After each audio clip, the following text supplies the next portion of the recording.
አንዱ አንዱን ማጥፋት አላዋጣንም። የምንለያየውስ እስከ መቼ ነው? ትላንትና ያልጠቀመን መንገድ ዛሬ ይዘነው ለምን እንሄዳለን? የኢትዮጵያ ወንጌላውያን አማኞች አብያተ ክርስቲያናት ካውንስል ፕሬዝዳንት ቄስ ደረጀ ጀንበሩ ሀገራዊ ምክክሩን አስመልክቶ ጠንከር ያለና ልብ የሚነካ መልእክት አስተላልፈዋል። ቀደም ሲል ተቀምጦ የመወያየት ባህል ባለመኖሩ ሀገራችን ወደ ኃይልና ወደ ድህነት እየተገፋች ያወሱትን የኢትዮጵያ ወንጌላውያን አማኞች አብያተ ክርስቲያናት ካውንስል ፕሬዝዳንት ቄስ ደረጀ ጀንበሩ አሁን የተጀመረው ምክክር ትልቅ ተስፋ የሰጠ በመሆኑ ለመላው የኢትዮጵያ ሕዝብና በየሴክተሩ ለሚገኙ የመንግስት ባለስልጣናትም ጥሪ አቅርቧል። የቄሱን ሙሉ ዝርዝር የምታደምጡት ይሆናል። ዛሬ እጅግ ልዩና የብዙዎችን ህይወት የለወጠ ታላቅ መንፈሳዊና ማህበራዊ እውነታን ይዘንላችሁ ቀርበናል። በሺዎች የሚቆጠሩ ወጣቶችን ከሱስና ከጨለማ ህይወት በማውጣት ለሀገርና ለቤተሰብ አምራች ያደረገው የአገልጋይ ዮናታን አክሊሉ መልካም ወጣት ፕሮግራም ዘንድሮ አስደናቂ ፍሬዎችን አፍርቷል። ዛሬ በአዳራሹ የነበረው ህዝብ በሙሉ በእንባ ያጠምቀውንና የእግዚአብሔርን ታላቅነት ያወጀውን የወጣቱን አስደናቂ ምስክርነት ይዘንላችሁ መጥተናል። እስከ መጨረሻው አብራችሁን ቆዩ። ግባችን በእውነት ላይ የተመሰረተ መረጃን ማድረስና የቤተሰባችንን መንፈሳዊ ህይወት ማነጽ ነው። ከወቅታዊ ጉዳዮች እስከ መንፈሳዊ ሚስጥራት ድረስ በየቀኑ አዳዲስ ይዘቶችን ለርሶ እናዘጋጃለን። ዛሬውኑ ይቀላቀሉን። የሻሎም ቲዩብ 2 ቤተሰብ በመሆን በየሰዓቱ የሚለቀቁ መረጃዎችን እናም የህይወት ለውጥ የሚያመጡ መልእክቶችን በፍጥነት ያገኙ።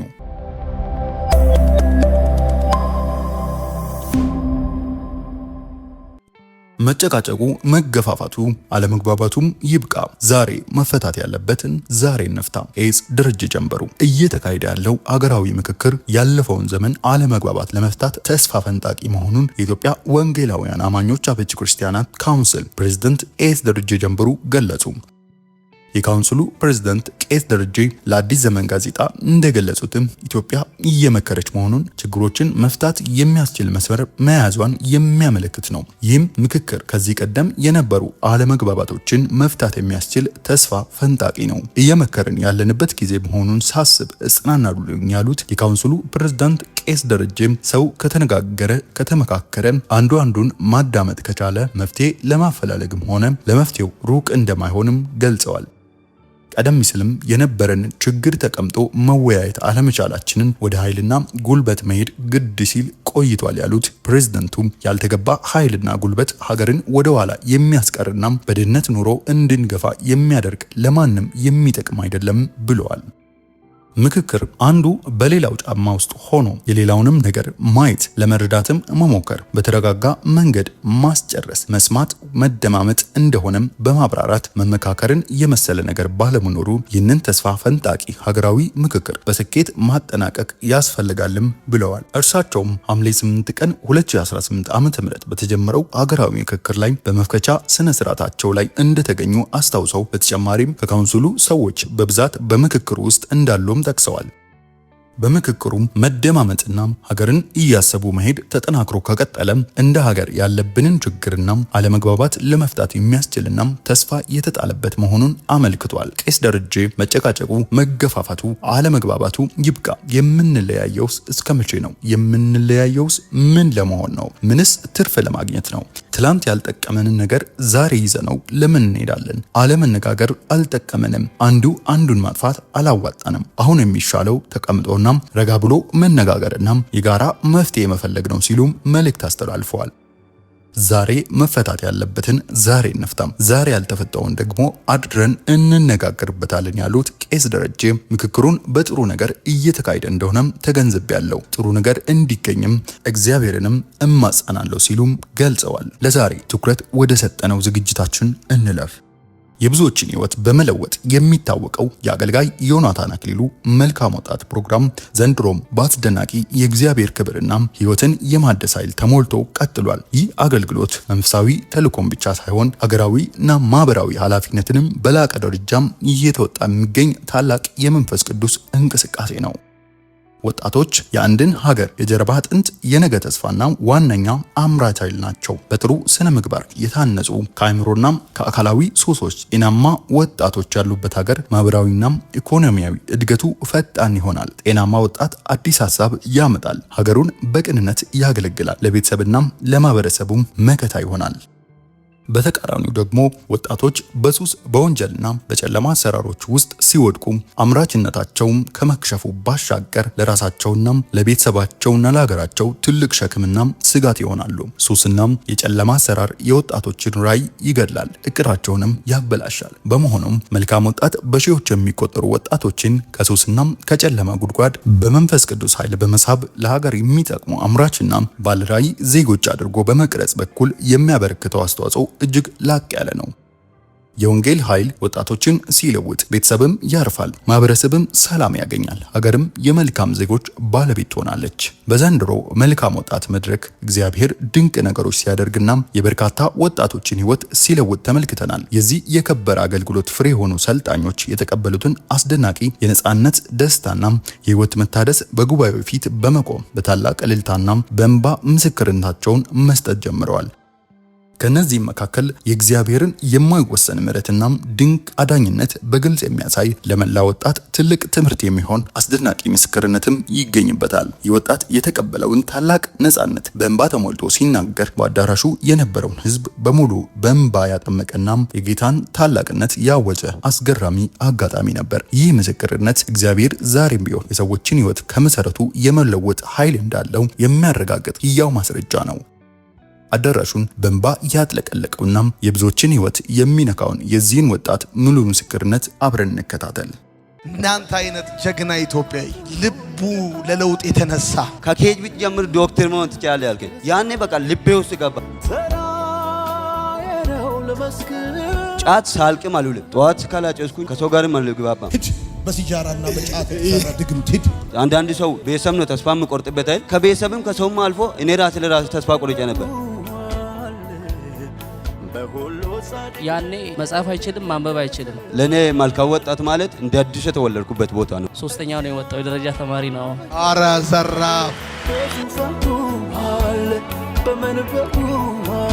ምን እንዳረግልህ ትፈልጋለህ? ሁሉም ነገር አለኝ፣ የጎደለኝ ነገር የለም። የተለወጠ ሰው አንዱ ማሳያ ሰበብ ፈልጎ ብር አይጠይቅም። መልካም ወጣት ሲመጣ የምጸልየው አንድ ሰው ስጠኝ ብዬ ነው። አንድ ሰው የኛ ልጅ ነው። እግዚአብሔር ደግነት አድርጎልኝ ባየ ሲጃለዳ እኔ ባየ ሲጃለዳ ነስ ሁሉ ጻድቅ ለከንደተ 230 ሺህ 20 ሺህ ብር ይቀረኛል። ለራሴ ብቻ ተለውጬ ሌሎች እንደኔ የወደቁትን አንስቼ ነው የሚያሳየው። ምስክር ይሆናለሁ። ደግሞ ሱፍ እገዛለሁ፣ ቬሎ አመጣለሁ። የሰርግ ቀን እኔን የምሰብከው እዚህ ነው የምደርገው። እንደምታበር ካለ ሰው መጠጥ ቤት ይጋብዛል፣ ሌላ ሰው ደግሞ ለውጥ ይጋብዛል።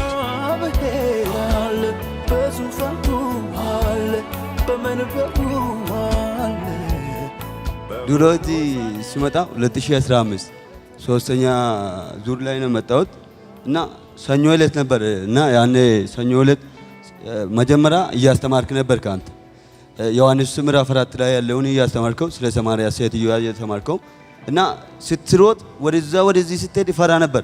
እኔ ሳላቅ ነው መጣሁት። ያን ቀን ራሱ ሲመጣ ማለት በጣም ኃይለኛ ሱሰኛ ነበርኩ። ስትሮጥ ይፈራለሁ፣ ደነግጣለሁ ምናምን። ስትጸልይ መጸለይ ስትጀምር በነገራችን ላይ እኔ ሱስ ተወለድኩበት በቃ ማለት ይቻላል። ከልጅነት ጀምሬ ነው። ማንም አይቆጣጠረኝም። ጫት እቅማለሁ፣ ሲጋራ ጭሳለሁ፣ አረቄ እጠጣለሁ። ሲጋራ በተለይ የሚያጭስ ሆነ ጠዋት ካላጨስኩኝ ስራ አልሰራም፣ ከሰው ጋርም አልግባባም እና በተለይ ማታ ከእንቅልፌ ከነቃው እንኳን ሲጋራ ካላጨስኩ ተመልሼ ልተኛ አልችልም። እስከዚህ ድረስ ነበር ሱሴ። የሆነ ልጅ ነው ዛሬ እንደውም እዚህ ነው እሱ ነው ስፖንሰሩ ነው ልኝ ያመጣኝ። ያኔ በቃ እኔ ራሴን ራሱ አላውቅም። ለመጀመሪያ ቀን ሲጋራ ሳላጭስ የዋልኩበት ቀን እዚህ የገባሁት ቀን ነው ከ10 ምናምን ዓመት በኋላ ማለት። ከዛ እየጸለይክ መጸለይ ሲጀምር አንተ ሰኞ ጠዋት ስነቃ ራሴ እዚህ ላይ ነው ያገኘሁት። ሂድ በሲጃራና በጫት የተሰራ ድግምት ሂድ ሂድ ሂድ ሂድ ሂድ አታሳብደውም። ሂድ ሂድ ሂድ ሂድ ቶሎ ሂድ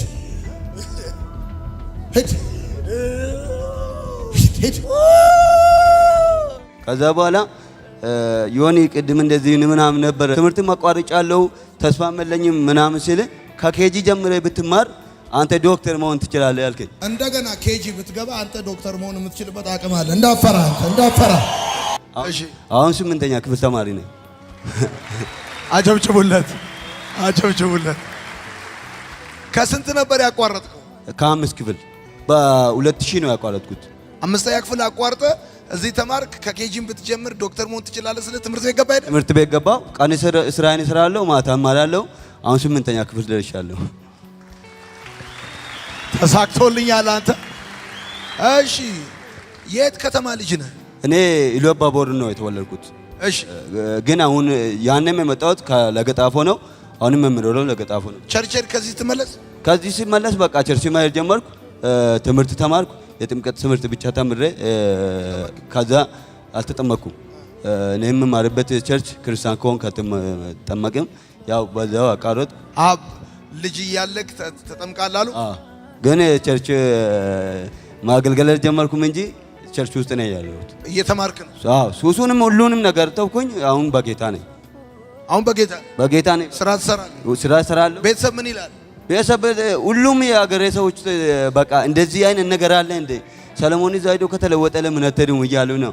እና 2016 ከዚህ ስመለስ ወደ አገሬ ሄጄ ነበር። ሁሉም ሰዎች ተገረሙ። አሁን ለገጣፎ ላይ በጣም ታዋቂ ነኝ እዚህ በመዳኔ ሰዎች ይገረማሉ። ሰለሞን እንኳን መተው ከተቻለ ማንኛውም ሰው መተው ይችላል ነው የሚሉት።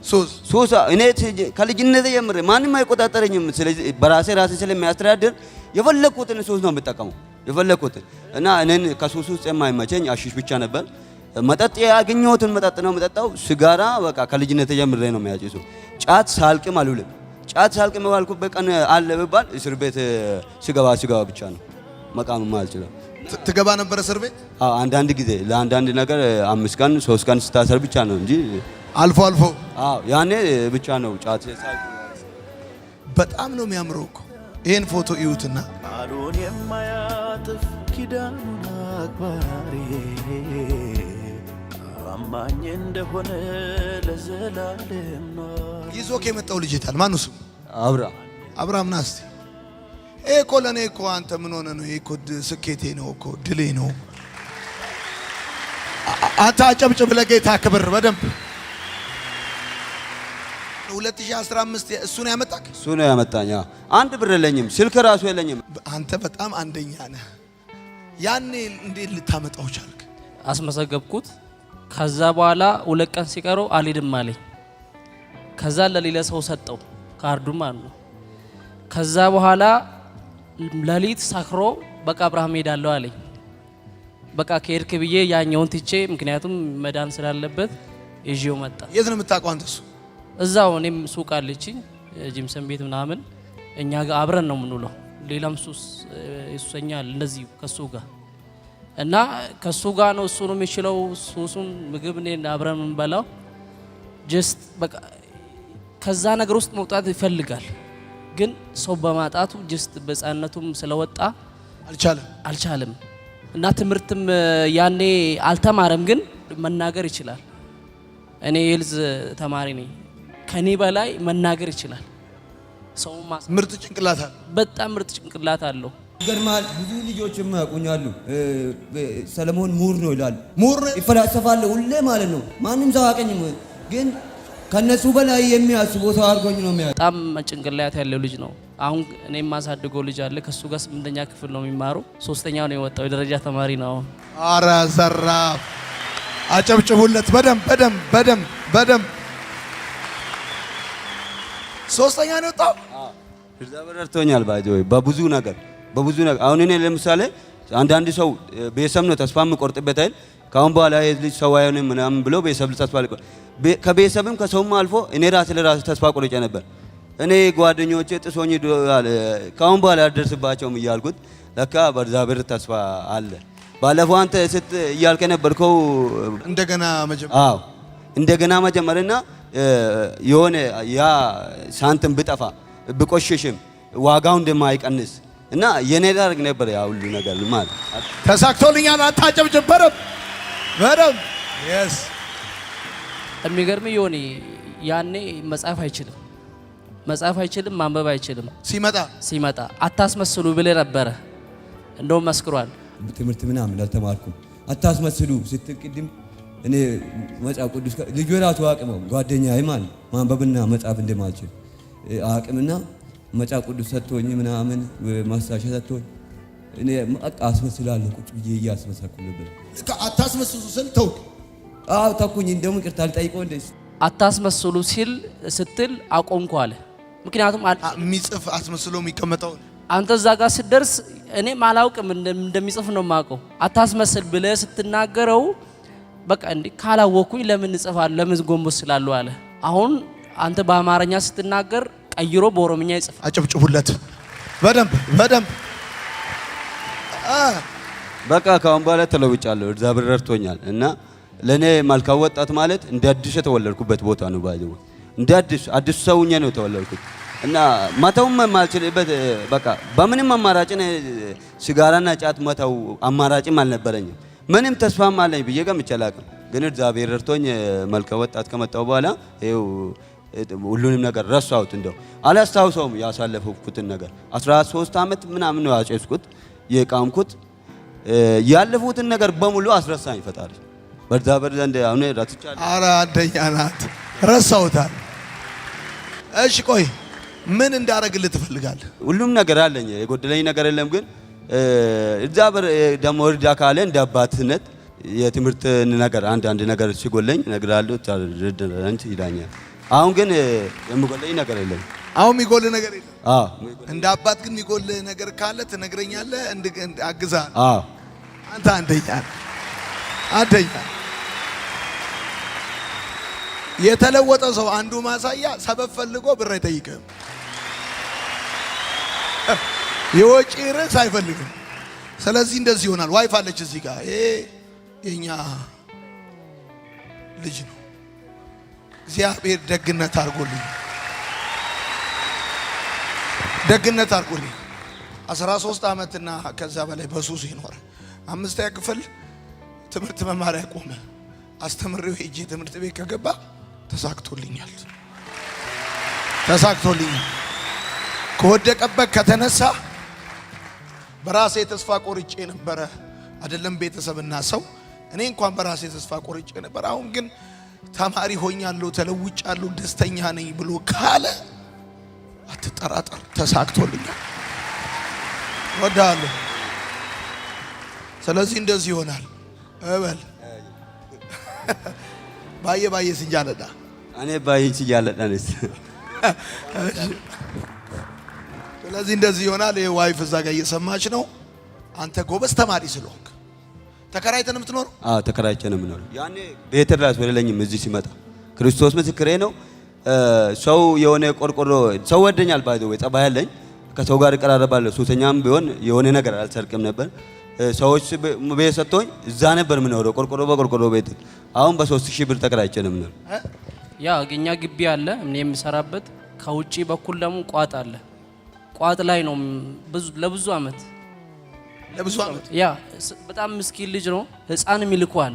ስራ ትሰራለህ? ስራ እሰራለሁ። ሰው ጋር ነው የምሰራው። እዛ እሰራለሁ። ማታ ደግሞ ትምህርቴን እማራለሁ። ምግብስ? ምግብ ማታ ከቤት ነው። ሌላ ማታ ታበስላለህ? ቤት አበስላለሁ። ስራ የሌለ ቀንም ቤት ነው የምበላው። ስራ የሌለ ቀንም ውጭ አትበላ? ውጭ አልበላ። ይሁድ ቀን በተለይ አሁን ስራ ስለማልገባ ቤት ነው ሁሉም ነገር የምበላው። አንተ አንደኛ ነህ። አጨብጭቡለት። ይሄ ሲሚንቶ ምንድን ነው? አሁን ራሱ ሲሚንቶ ነው የምሰራው። የሰው ነው። ያኔም ሲሚንቶ ነው፣ አሁንም ሲሚንቶ ነው የምሰራው። ሲሚንቶ ነው የምሰራው? ትሸጣለህ ለገጣፎ ላይ? አዎ የሰው ነው የምሰራው። ብዙ ካስተመሮች ራሱ አለኝ። አንተ ራስህ? አዎ ያው የሰው መጋዘን ውስጡ ነው። ታማኝ ሆኜ እየሸጥኩ ነው የምሰራው። ለሰው ነው የምሸጠው። ቃሉ ራሱ ደስ ይላል። ታማኝ ሆኜ ይሄን ማለት የሚችለው የተለወጠ ሰው ብቻ። በጣም እንኳን አገኘው። ያኔ ራሱ አንተ ነው ሞራል ይሆንክልኝ። ስንተኛ ነው ትለኛለህ። እኔ ዜሮ ነኝ ብዬ ራሱ ገምቼ አላውቅም። አንደኛ ነው እሱ ስትል ሁሉም ሰው አጨበጨበልኝ። መጨረሻ ላይ ሊሄድ ሲል አንተ አሁን አልተማርኩም አትበል፣ ካሁን በኋላ ሰው ትቶኝ ዷል አትበል፣ ከኬጅ ቢት ጀምር ዶክተር መሆን ትችላለህ ያልከኝ።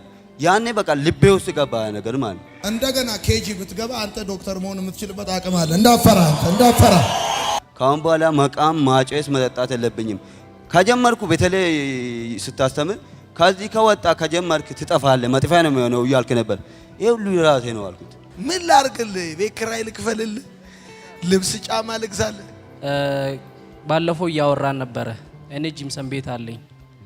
ከኔ ጋር የሚሰሩ ልጆችም አሉ ጀስት ጂምሰም 50 20 30 ያወርዳሉ። በዛ ትርፍ ደግሞ ቤት ክራይም ምንም ይሸፍናሉ።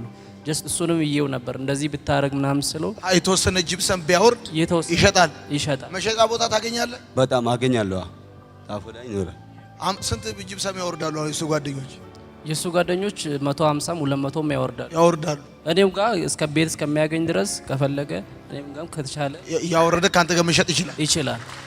እሺ 200 ጂፕሰም ስንት ብር ነው? አንዱ ጂምሰም ይቻክ ይባላል። አፍሪካ ጂምሰም ይባላል። 790 ብር ነው። እሺ 200 ስንት ነው?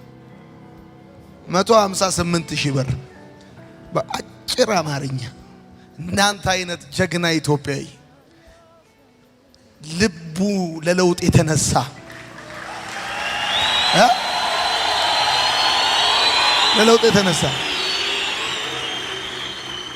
እኔ 160,000 ብር ሰጣለሁ። ደግሞ ተለውጬ ታያለሁ። ሰውኝ ሌሎችን ረድቼ ነው ለራሴ ብቻ ተለውጬ ታያን ተለውጬ ሌሎች እንደኔ የወደቁትን አንስቼ ነው የሚያሳይ። ምስክር ይሆናለሁ። ደግሞ አንተ 160,000 ከሰጠው እኔ 40,000 ጨምሬለት 200,000 እንዲያረጋ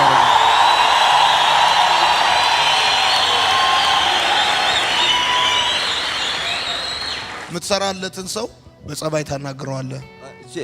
ጌታዬን ራሱ አይጠሉም እነሱ። ስንት ዓመት እዚህ ሱስ ውስጥ በነበርኩ ሰዓት ራሱ እነሱ ጋር ይሰራ ስለነበር ለወጥ ደስ ይላቸዋል። አሁን እዚህ እሱ 40,000 ሰጥቷል፣ እኔ 160,000። አሁን እዚህ መካከል ደግሞ አንድ የተወሰነ ሰው ደግሞ 10,000 ብር ደግሞ ቢሰጠኝ ከዛ በኋላ አንተ ፏፈሽ ነው የምትለው። የሚቀጥለው ዓመት ፏፈሽ ነው የምትለው።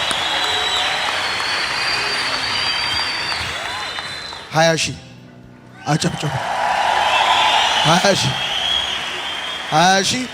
220,000 ሌላ። በነገራችን ላይ እኔ ዝም ብዬ አይደለም ምዘራው፣ ለማፈር ከተገኘ መስራት ነው ያለብህ። እንደዚህ የተለወጠ ሰው ካለ ማለት ነው። ስለዚህ አቢጌ 20,000፣ ሚኪ 10,000፣ 30,000 230,000 አረ 230,000 20,000 ብር ይቀረኛል። 20,000 ብር ይቀረኛል። አንተና ሌዊ 10,000 ያዝ 240,000 10,000 ብር። እሺ ስለዚህ አንቺ ብትሰጫለሽ እስከ ዳር 10,000 አካውንት አለ። አካውንት አቢሲኒያ አለ። እኔ በጣም የተደነኩትን ልንገራችሁ፣ ስራ በመስራቱ እንዳይመስላችሁ። ከዚህ ተመልሶ ሄዶ 5ኛ ክፍል ገብቶ 8ኛ ክፍል ሆኖ መምጣቱ ትልቅ ስኬት ነው። 8ኛ ክፍል ደግሞ እመነኝ ሀብታም ነው የሚሆነው። አረ ተሳክቶልኛል፣ አረ ቀጥላለሁ ገና። ሌላው ደግሞ በጣም ደስ ያለኝ ምን እንዳረግልህ ትፈልጋለህ ስለው እንዲያርግልኝ አላለም። ሁሉ ነገር አለኝ ነው ያለው እና እንድሰጠው ደግሞ እሱ አበረታታኝ። በነገራችን ላይ እኔ ራሴ ተረድቼ ነው፣ እኔ ራሴ ታግዤ ነው፣ እኔ ራሴ ደግነት አለ እየተናገርክ ነበር። ያኔ ስታስተምን እኔ ዳልኝ ነኝ ምናምን ብዬ ስምናገር ማንም ተመችቶ ደልቶት ያደገ ሰው የለም፣ ሁላችንም ነው አልክ። ቤተሰቦች ደሃ መሆናቸው ሰው እንዲያውቅ አትፈልግም። በጣም ልንገር፣ እኛ ኢትዮጵያኖች ይገርማል፣ ኑሯችን አንድ አይነት ነው አይደለም? ነው ምንም አንተ ሼም እንዳይዝ አንተ አንደኛ ነህ። የሉባቡር ሰው ጀግና ነው ሲጀመር፣ ራሱ ጀግና ነው። የሉባቡር ሰው ሲጀመር የተማረ ነው። እውነቴን እኮ የሉባቡር ሰው ድሮም ምሁር ነው፣ የተማረ ነው፣ በዛ ላይ ቆንጆ ነው፣ በዛ ላይ ረዥም ነው። ይህን የሚከታተል ኢትዮጵያዊ ራሱ እንዲረዳ ፈልጋለሁ። እሱ ብቻ ሳይሆን የሉባቡር ልጆች ሁሉ ባንክ አካውንቱን ስክሪን ላይ ያስቀምጣለሁ። ሰፖርት ይሄ ትልቅ ይሆናል፣ ትልቅ ይሆናል። እሱ ብቻ አይደለም፣ የሁለት ወር ነው አስቤዛ፣ የሁለት ወር ሙሉ የቤት አስቤዛ ደግሞ እዚህ ጋር ሌላ ሰው በቃ ምንም ስራ መስራት ብቻ። ሀብታም ሆንኩኝ እኮ በቃ እግዚአብሔር ይመስገን። ሀብታም ሆንኩኝ እኮ በቃ። ፕሬዝ ጋድ። በእናታችሁ በሰው ደስታ ደስ የሚለው ሰው ካለ ያጨበጭባል።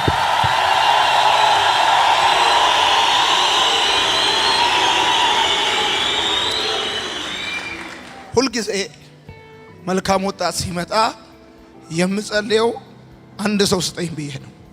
አንድ ሰው ጌታ ሆይ አንድ ሰው ብዬ ነው የምጸልየው። አላገባህማ? አላገባም። የሰርግ ቀን እኔን የምሰብከው እዚህ ነው የምደርገው። እንደምን ታበርካለህ?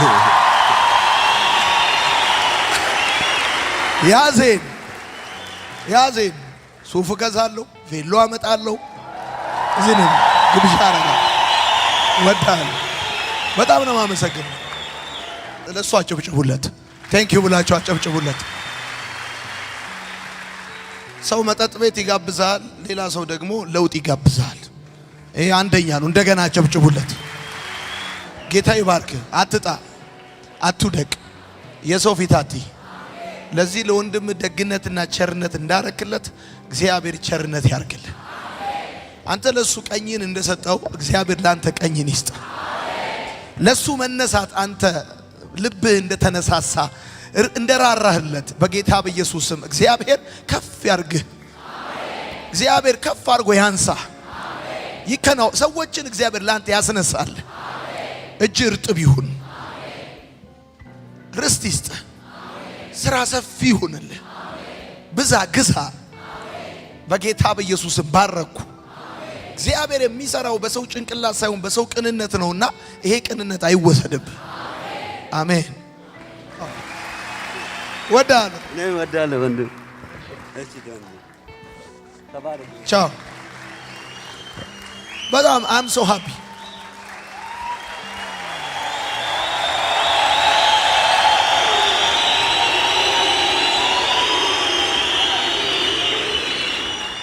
ሰላም ለእናንተ ይሁን። የማርሲል ቲቪ ወርልድ ዋይድ ተመልካቾቻችን በአገልግሎታችን እየተባረካችሁ እንደሆነ እናምናለን። የማርሲል ቲቪ ወርልድ ዋይድን ዩቲዩብ፣ ፌስቡክ፣ ቲክቶክ እንዲሁም ኢንስታግራም ቻናላችንን ፎሎ እና ሰብስክራይብ በማድረግ ከጎናችን መሆናችሁን እንድታሳዩን በአክብሮት እንጠይቃለን። በአሜሪካ የምትገኙ የቤተ ክርስቲያናችንንና የመልካም ወጣት ፕሮጀክትን በገንዘባችሁ ማገልገል የምትወዱ ቅዱሳን በዜል ቁጥራችን +1 240 472 66 15 ላይ ገቢ በማድረግ ከጎናችን መቆም የምትችሉ መሆኑን እናሳውቃለን። ይህንንም ስታደርጉ በአመቱ መጨረሻ ላይ ከግብር ተቀናሽ የሚደረግላችሁ ይሆናል። እንዲሁም ደግሞ ስክሪኑ ላይ በተዘረዘሩት የባንክ ሂሳብ ቁጥሮቻችን ገቢ በማድረግ ከቤተ ክርስቲያናችንና ከመልካም ወጣት ፕሮጀክት ጎን መቆም የምትችሉ መሆኑን ከወዲሁ እናሳውቃለን። የተወደዳችሁ የማርሲል ቲቪ ወርልድ ዋይድ ተመልካቾቻችን ከቤተ ክርስቲያናችንና ከመልካም ወጣት ፕሮጀክት ጎን ሆናችሁ ለምታሳዩን ድጋፍ ከልብ እናመሰግናለን። ጌታ ኢየሱስ አብዝቶ ይባርካችሁ። ለኔ ህይወት ክርስቶስ ነው። ክብር ሰጥሃለሁ ጌታዬ፣ ክብር ሰጥሃለሁ፣ ክብር ሰጥሃለሁ። ለዛሬ ያዘጋጀንላችሁ ይህን ይመስል ነበር። ስለተከታተላችሁን ከልብ እያመሰግንን ያላችሁን አስተያየት በኮሜንት መስጫው ሳጥኑ ስር እንድታካፍሉን እንጋብዛችኋለን። ቪዲዮን ላይክ እና ሼር በማድረግ ለሌሎች እንዲደርስ ማድረጋችሁን እንዳትረሱ። ከኛ ጋር ስለነበራችሁ እጅግ አድርገን እናመሰግናለን። ዳግም በሌላ ፕሮግራማችን እስከምንገናኝ የፈጣሪ ፍቅርና ሰላም ከእናንተ ጋር ይሁን።